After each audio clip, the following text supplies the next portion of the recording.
Les discussions sur l'avenir institutionnel se poursuivent entre la classe politique calédonienne et l'État. Des discussions que souhaite rejoindre le groupe d'initiative de Bakou.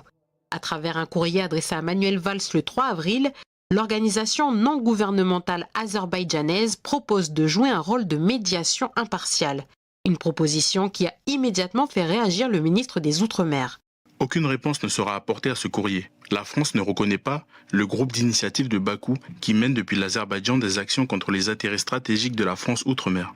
Face à ces tentatives de déstabilisation qui visent notre unité, la France opposera toujours une réponse ferme et implacable. Depuis sa création le 6 juillet 2023, le groupe d'initiative de Bakou multiplie les opérations de communication visant la France.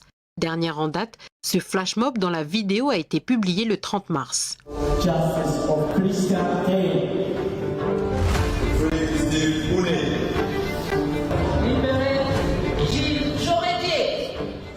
Preuve que l'ONG azerbaïdjanaise s'immisce dans le dossier calédonien, la récente intégration du district de Goureshaba au groupe d'initiative de Bakou. Hippolyte Sinewami l'a annoncé lors d'une conférence de presse, le but recherché étant la reconnaissance de la déclaration unilatérale de souveraineté des grands chefs du 24 septembre. Les partis politiques locaux, indépendantistes et non indépendantistes, ne veulent pas entendre parler en tout cas de la déclaration unilatérale de souveraineté. Si au niveau de l'ONU, la déclaration unilatérale de souveraineté n'est pas reconnue, on va chercher d'autres moyens en tout cas pour se faire reconnaître. Donc c'est ce message qui a été porté à Bakou. Une adhésion assumée par son grand chef qui refuse toute critique.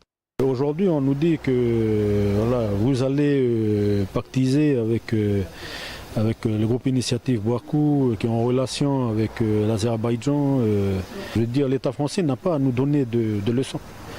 Puisque l'État français pactise en tout cas avec n'importe quel pays, qui soit génocide, qui soit machin, tout ça là. Donc on n'a pas de leçons à recevoir du colonisateur en tout cas. Nous sommes en position de force pour pouvoir aller aux discussions. Parce que le nickel sont sur terre coutumière, ça appartient à des clans et ça appartient à des royaumes. Élus et militants politiques, coutumiers ou encore journalistes calédoniens se sont rendus à Bakou. Des déplacements qui ont fait réagir l'État.